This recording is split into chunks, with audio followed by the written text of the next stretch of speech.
퇴직 후 첫 병원비 얼마나 예상하셨나요? 그리고 그 비용이 여러분 통장의 균형을 무너뜨릴 수 있다는 걸 미리 생각해 보신 적 있으신가요? 많은 분들이 은퇴를 앞두고 정해진 소득 안에서만 살면 된다고 단순하게 계산합니다. 매달 나오는 연금과 퇴직금 일부를 잘 배분하면 문제 없을 거라 생각하죠. 그런데 정작 은퇴 생활을 위협하는 건 예측 가능한 지출이 아니라 갑작스럽고 거센 한방입니다. 그중 가장 대표적인 것이 바로 의료비입니다. 오늘은 은퇴 후 첫 수술비 고지서를 받아들고 그날부터 통장의 풍경이 완전히 바뀌었다는 한 은퇴자의 이야기를 중심으로 우리가 놓치기 쉬운 현실과 대안을 짚어보겠습니다. 60대 초반의 김상철 씨 가명 35년간 제조업 회사에서 성실히 일하고 정년 퇴직했습니다. 퇴직금으로 받은 약 1억 8천만 원 중 일부는 자녀 결혼 자금으로 지원했고 나머지는 은퇴 후 생활비와 여행 자금, 여유 자산으로 따로 모아뒀습니다. 국민연금은 월 110만 원, 퇴직 직전 몇 년간 연금 저축도 들어두어 매달 40만 원 정도 추가로 받는 상황이었죠. 노후는 넉넉하진 않지만 버틸만 하겠구나 싶었죠. 외식은 줄이고 취미생활도 집 근처로 제한했지만 불만은 없었습니다. 그러던 어느 날 자고 일어나니 오른쪽 옆구리에 날카로운 통증이 찾아왔습니다. 처음에는 단순한 담적이겠거니 했는데 병원에서 검사 결과 요로 결석과 담낭염이 함께 진행 중이라는 진단을 받습니다. 상태가 심각하진 않았지만 의사는 지금 잡지 않으면 응급실 올 수도 있다고 경고했죠. 이번 5일 수술 1회 이후 2주간의 통원치료. 건강보험이 적용됐지만 병원비는 총 178만 원이었습니다. 추가로 약값과 영양제, 병원 주차비와 식사비까지 합치니 실 지출은 230만 원이 넘었습니다. 솔직히 연금이야 들어오고 있었으니 큰일은 아니라고 생각했어요. 근데 문제는 그 다음부터였죠. 통장에선 갑자기 계획에 없던 비용이 빠져나갔고 생활비 구조가 흔들리기 시작했습니다. 병원비를 충당한 후 김 씨는 기존에 매달 일정하게 세워놨던 예산을 다시 짜야 했고 결국 월 여유 자금이 줄어들면서 정기적으로 넣던 적금도 해지하게 됩니다. 이후 갑자기 무릎에서 통증이 시작됐고 정형외과에서 퇴행성 관절염 초기라는 진단까지 받습니다. 재활치료와 운동 처방까지 시작되면서 두 번째 병원비 고지서는 3개월도 안 되어 찾아왔습니다. 이런 일은 김 씨만의 문제가 아닙니다. 보건복지부 조사에 따르면 65세 이상 고령자 1인당 연평균 의료비는 약 230만 원, 그 중에서도 상위 20%는 연간 600만 원을 넘기도 합니다. 특히 퇴직 후 처음 병원비가 통장을 건드리기 시작하면 그 여파는 단순한 일회성 지출이 아니라 생활 구조 자체의 재편으로 이어집니다. 한번 병원비가 크게 나가고 나면 사람 심리가 달라져요. 괜히 집안 마트 장 보는 것도 줄이고 친구 모임도 덜 나가게 되죠. 내 몸이 언제 또 문제를 일으킬지 모르니까요. 김 씨는 이후 병원을 다니며 심리적으로도 위축됐다고 말합니다. 건강 하나 무너지니까 통장도 사람 마음도 같이 무너지더라고요. 그렇다면 어떻게 대비해야 할까요? 은퇴 후 의료비 문제는 결국 예상 외 지출을 어떻게 받아들이고 준비하느냐에 달려 있습니다. 다음과 같은 조언을 정리해 드립니다. 첫째, 건강보험만 믿지 말고 실손보험, 치매보험 등 추가 커버를 점검하라. 이미 많은 분들이 은퇴 직후 보험을 정리하려고 합니다. 월 보험료가 부담되니 해지하거나 축소하는 경우가 많은데 이때 오히려 실손이나 입원 보장형은 남겨두는 게 중요합니다. 예상 못한 입원비, 치료비는 결국 이 보험에서 커버될 수 있기 때문입니다. 둘째, 예비 병원비 통장을 따로 만들어라.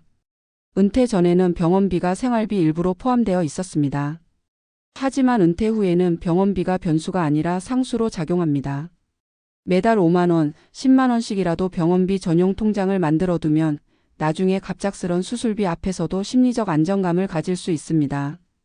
셋째, 병원비를 이유로 사회적 관계를 끊지 말라. 많은 분들이 건강이 나빠지면 밖으로 나가는 걸 줄입니다. 병원비를 썼으니 아끼겠다는 심리인데 오히려 고립이 심해지고 회복에도 도움이 되지 않습니다. 병원 진료를 받더라도 회복 후에는 일상적인 인간관계로 돌아가려는 의지가 중요합니다. 넷째, 의료비의 심리적 충격을 줄이기 위한 상담과 커뮤니티 참여도 고려하라. 노인복지관이나 시니어 센터에서는 무료 심리상담, 건강 강좌 등을 운영합니다. 병원비가 불러온 불안, 외로움, 두려움은 생각보다 더 오래 지속될 수 있기에 정서적 지지망을 스스로 만들어가는 노력도 필요합니다. 마지막으로 김상철 씨는 이렇게 말했습니다. 퇴직하고 나서 제일 먼저 받은 수술비 고지서, 그날부터 제 통장의 숫자는 달라졌습니다. 근데 진짜 달라진 건 숫자가 아니라 제 삶의 중심축이었어요. 앞으로는 건강과 통장 둘 다 더 조심하고 준비하려 합니다. 여러분도 오늘 이 방송을 보셨다면 퇴직 후의 첫 의료비가 남의 이야기가 아님을 기억해 주시기 바랍니다.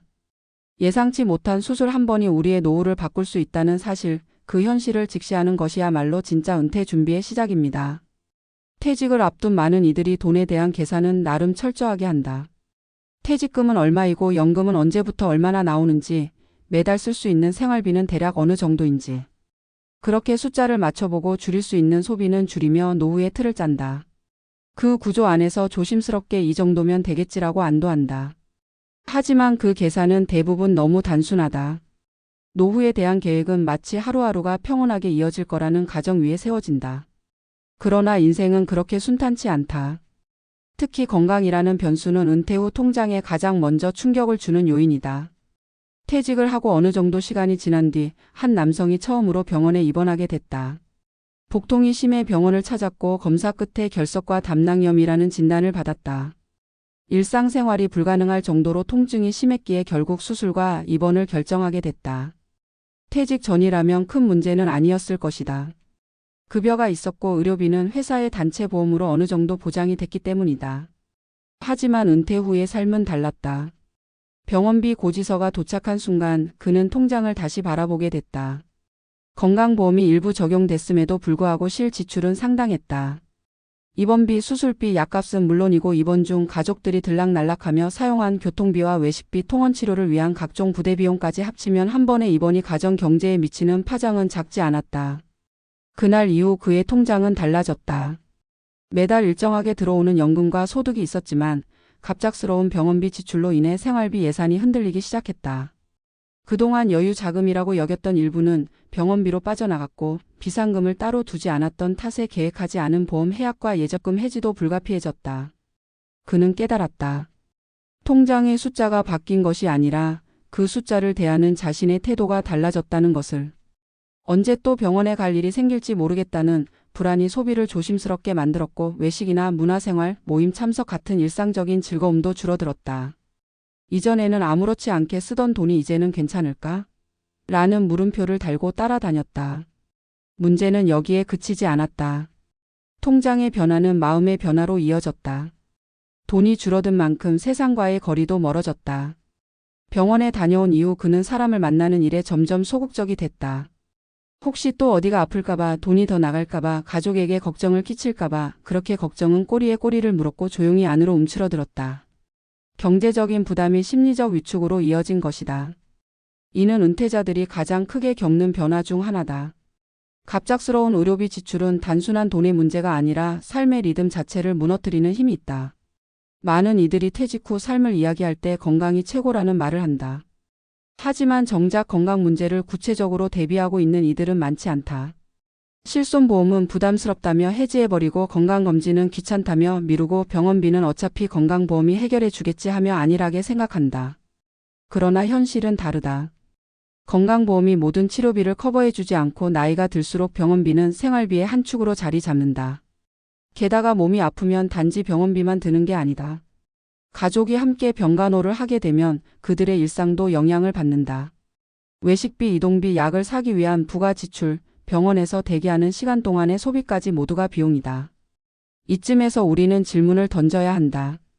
내 통장은 이런 예기치 못한 지출에 준비돼 있는가? 단지 몇 달치 생활비만 모아두고 안심할 수 있을까? 혹은 나에게 갑작스러운 병원비가 발생했을 때 나는 그것을 감당할 수 있는가? 라는 현실적인 물음을 피하지 말아야 한다. 특히나 건강보험 이외의 대책을 가지고 있는지, 실손보험이나 장기요양보험, 혹은 입원비를 보장해주는 민간보험을 적절히 유지하고 있는지를 점검할 필요가 있다. 또 하나, 병원비가 통장을 무너뜨리지 않도록 하기 위해선 예비의료비 통장을 별도로 마련하는 것도 좋은 방법이다. 매달 일정 금액을 자동 이체해 소액이라도 병원비 전용 통장에 모아두는 것이다. 그 돈이 크든 작든 통장에서 별도 구획을 마련해두면 지출의 충격을 줄이는 데 큰 도움이 된다. 병원비가 생활비 안에서 갑자기 치고 들어오는 상황을 줄여주기 때문이다. 그리고 무엇보다 중요한 건 병원비를 썼다는 이유로 삶을 줄이지 않는 태도다. 갑자기 지출이 발생했다는 이유로 사람과의 관계를 단절하거나 자신을 가두는 이들이 있다. 하지만 은퇴 이후의 삶은 단순히 오래 사는 것이 아니라 어떻게 살아가는가가 더 중요하다. 병원비는 언젠가 또 들 수 있다.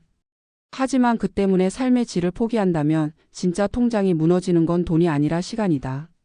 소중한 시간과 경험이 병원비보다 더 값지다는 사실을 잊지 않아야 한다. 병원비 고지서 한 장이 우리에게 던지는 메시지는 단순하다. 예상치 못한 지출에 흔들릴 것인가, 준비된 통장으로 버틸 것인가. 퇴직 이후의 삶은 고요한 호수가 아니라 때때로 파도가 이는 바다와 같다. 그 파도를 버틸 닻은 결국 준비된 재정과 흔들리지 않는 마음이다. 우리는 모두 그 닻을 스스로 마련해야 한다. 병원비는 인생의 변수지만 그 변수에 지지 않는 준비는 선택이다. 오늘의 고지서가 내일의 후회가 되지 않도록 지금부터라도 다시 통장을 바라봐야 할 때다. 우리 모두에게 필요한 건 바로 그 통장에 담긴 준비의 가치다.